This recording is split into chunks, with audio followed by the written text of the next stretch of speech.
সুপ্রিয় দর্শক, ন্যায্য ডিএ আদায়ের দাবিতে দীর্ঘদিন ধরেই আন্দোলন চালিয়ে যাচ্ছে সরকারি কর্মচারীরা।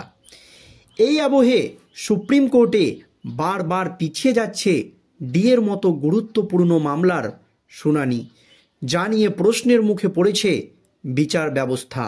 তার মধ্যেই 12ই ফেব্রুয়ারি হতে চলেছে বাজেট, আর পশ্চিমবঙ্গ সরকারের আসন্ন বাজেটকে ঘিরে রাজ্য সরকারি কর্মচারীদের একাংশের মধ্যে আশার আলো জ্বলছে।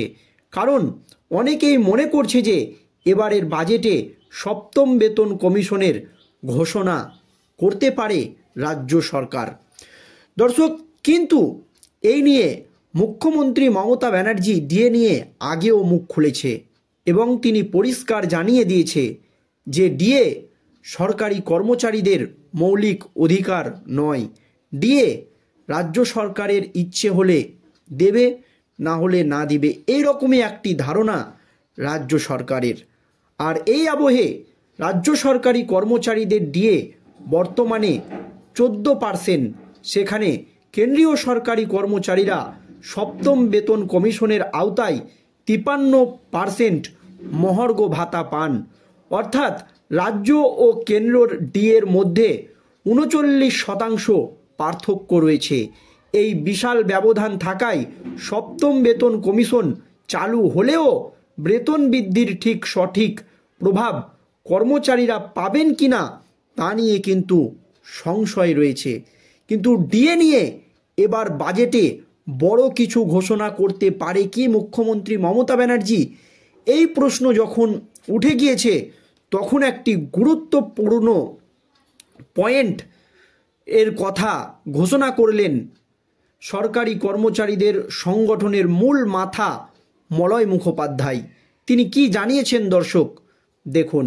পশ্চিমবঙ্গ সরকারের আসন্ন বাজেটকে ঘিরে রাজ্য সরকারি কর্মচারীদের একাংশের মধ্যে আশার আলো জ্বলছে।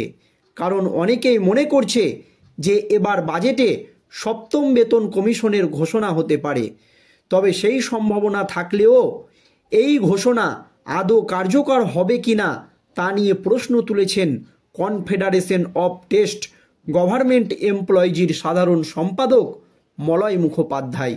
কারণ তৃতীয়বার মমতা বন্দ্যোপাধ্যায় সরকারের শেষ পূর্ণাঙ্গ বাজেটের আগে সরকারি কর্মচারীদের মধ্যে জল্পনা তুঙ্গে।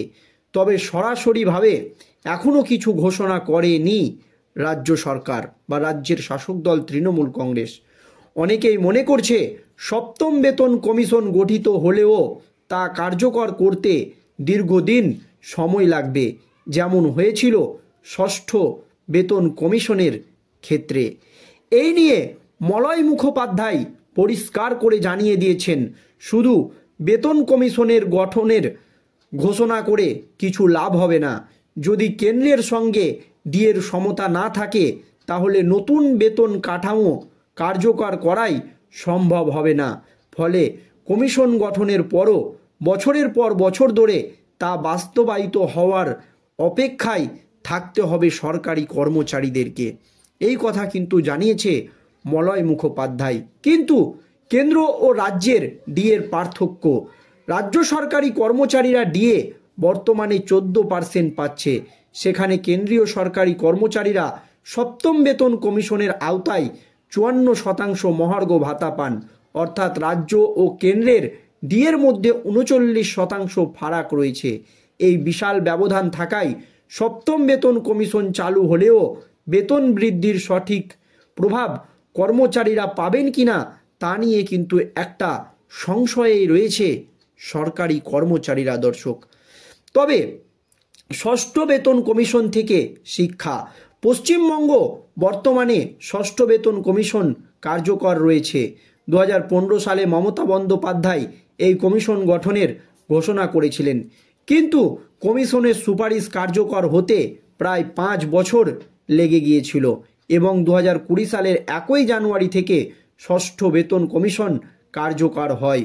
ফলে সপ্তম বেতন কমিশন ঘোষিত হলেও তা কবে বাস্তবে রূপ নেবে সেই প্রশ্ন কিন্তু থেকেই যাচ্ছে দর্শক। কেন্দ্রীয় অষ্টম বেতন কমিশনের ঘোষণা, উল্লেখ্য ইতিমধ্যেই কেন্দ্রীয় সরকার অষ্টম বেতন কমিশন গঠনের ঘোষণা করেই দিয়েছে, যা 2026 সালের 1 জানুয়ারি থেকে কার্যকর হতে পারে বলে মনে করা হচ্ছে। যদিও এই নিয়ে এখনও আনুষ্ঠানিকভাবে কোনো ঘোষণা করেনি কেন্দ্রের নরেন্দ্র মোদী সরকার। কর্মচারীদের প্রতিক্রিয়া, রাজ্য সরকারের যে এই সিদ্ধান্ত বা সপ্তম বেতন কমিশন, এছাড়াও বাজেট নিয়ে কর্মচারীরা কি প্রতিক্রিয়া দিয়েছে দেখুন দর্শক। রাজ্য সরকারি কর্মচারীদের একাংশ মনে করছে সপ্তম বেতন কমিশন যদি গঠিত হয় তবে তা দ্রুত কার্যকর করতে হবে, না হলে আগের মতোই দীর্ঘসূত্রায়তা দেখা দেবে। রাজ্য সরকারের তরফে এই বিষয়ে কোনো প্রতিক্রিয়া কিন্তু এখনও পর্যন্ত পাওয়া যায়নি, তবে বাজেট ঘোষণার পরেই বিষয়টি পরিষ্কার হয়ে যাবে। 12ই ফেব্রুয়ারি কিন্তু বাজেট রয়েছে, আর এই বাজেট নিয়ে পশ্চিমবঙ্গ সরকারের আসন্ন বাজেটকে ঘিরে রাজ্য সরকারি কর্মচারীদের একাংশের মনে কিন্তু আশার আলো জ্বলছে। কারণ অনেকেই মনে করছে যে হয়তো এবারের বাজেটে সপ্তম বেতন কমিশনের ঘোষণা করবে রাজ্য সরকার এবং সেটা দ্রুত কার্যকর করবে। তবে সেই সম্ভাবনা থাকলেও এই ঘোষণা আদৌ কার্যকর হবে কি না তা নিয়ে কিন্তু প্রশ্ন তুলেছে কনফেডারেশন অফ স্টেট গভর্নমেন্ট এমপ্লয়িজের সাধারণ সম্পাদক মলয় মুখোপাধ্যায় দর্শক। কারণ সপ্তম বেতন কমিশন ঘোষণার সম্ভাবনা ও সংশয়। তৃতীয়বার মমতা বন্দ্যোপাধ্যায়ের সরকারের এটা শেষ পূর্ণাঙ্গ বাজেট, এবার আর বাজেট হবে না। 2026-এই কিন্তু রয়েছে বিধানসভা নির্বাচন, আর তার আগেই কর্মচারীদের মধ্যে একটা জল্পনা তুঙ্গে। তবে সরকারিভাবে এই নিয়ে কোনো ঘোষণা কিন্তু এখনও করা হয়নি দর্শক। আর অনেকেই মনে করছে সপ্তম বেতন কমিশন গঠিত হলেও তা কার্যকর করতে দীর্ঘ সময় লাগবে, যেমন হয়েছিল ষষ্ঠ বেতন কমিশনের ক্ষেত্রে। ষষ্ঠ বেতন কমিশন ঘোষণার 5 বছর পর তা কার্যকর হয়েছিল। কিন্তু দর্শক, এই আবহে মমতা ব্যানার্জির সরকার প্রবল চাপে রয়েছে এবং 2026-এ রয়েছে বিধানসভা নির্বাচন। আর সেই নির্বাচনের জন্যই হয়তো বা নির্বাচনকে সামনে রেখে হয়তো সপ্তম বেতন কমিশন ঘোষণা করতে পারে রাজ্য সরকার এবং সেটাকে দ্রুত কার্যকর করতে পারে।